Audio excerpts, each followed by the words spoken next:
The diplomatic vessel Thornheart hung dead in space, its elegant hull scarred by weapons fire.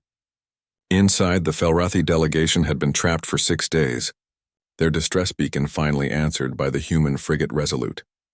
Captain Mira Solon moved through the darkened corridors with practiced efficiency, her combat armor's lights cutting through the gloom. Behind her, the rescue team worked to restore life support, while medics tended to the survivors. But it was the small chamber at the vessel's heart that drew her attention, the royal nursery. 3 cubs huddled in the corner, their golden fur matted and dull. The eldest, perhaps equivalent to a human 8-year-old, positioned himself protectively before his younger siblings. His amber eyes tracked Mira's every movement with desperate wariness. "Prince Corin," Mira said softly, recognizing him from the diplomatic briefings. She'd studied Felrathi customs during the journey. "I'm Captain Solon. We're here to help." The cub's lips pulled back, revealing small fangs. Not aggression, fear. Dr. Yates appeared at Mira's shoulder, medical scanner in hand. "Captain, they're in bad shape. Severe dehydration, advanced starvation. The adults managed to give them most of the emergency supplies before." He didn't finish. They'd found the bodies of the royal guards and attendants, sacrificed protecting the escape pods they'd never reached. "Why aren't they eating?" Mira asked.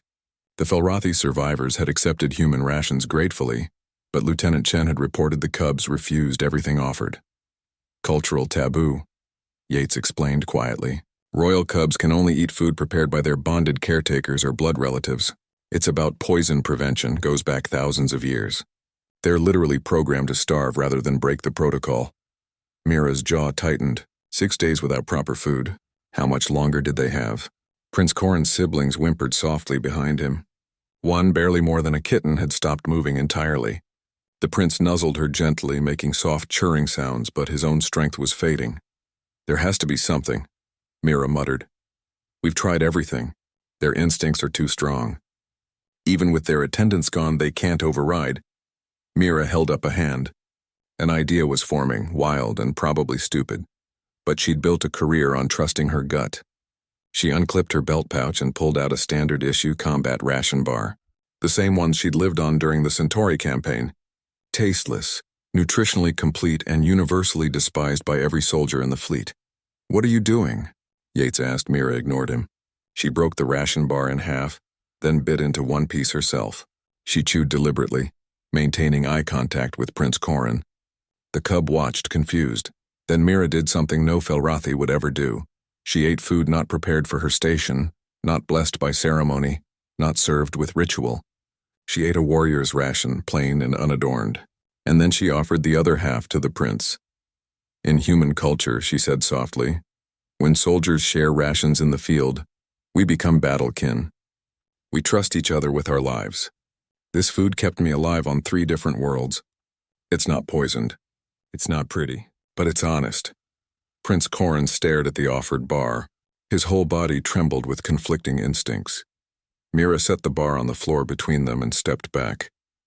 Then she pulled out another ration, broke it, ate half, and set the remainder beside the first. She repeated this with a third bar. "I've eaten first from each one," she said. "By my people's honor, this food is safe. Your caretakers died protecting you. They'd want you to live. Sometimes survival means adapting." The standoff stretched. Seconds became minutes. The youngest cub's breathing grew shallow. Finally, Prince Corin moved. His paw stretched out, trembling, and touched the ration bar. His training screamed against it. Generations of royal protocol demanded he refuse. But something else, some deeper instinct for survival, or perhaps an understanding that transcended species, made him lift the bar to his mouth. He took the smallest bite. Chewed, swallowed. Nothing happened. No poison, no death, just the terrible taste of military rations. Prince Corin's eyes widened. Then he devoured the rest of the bar in desperate bites before reaching for the second. His siblings, seeing their brother eat, broke their vigil and scrambled forward. Mira pulled out her entire supply of rations, 2 weeks' worth, and began the ritual again and again. Bite, offer, repeat.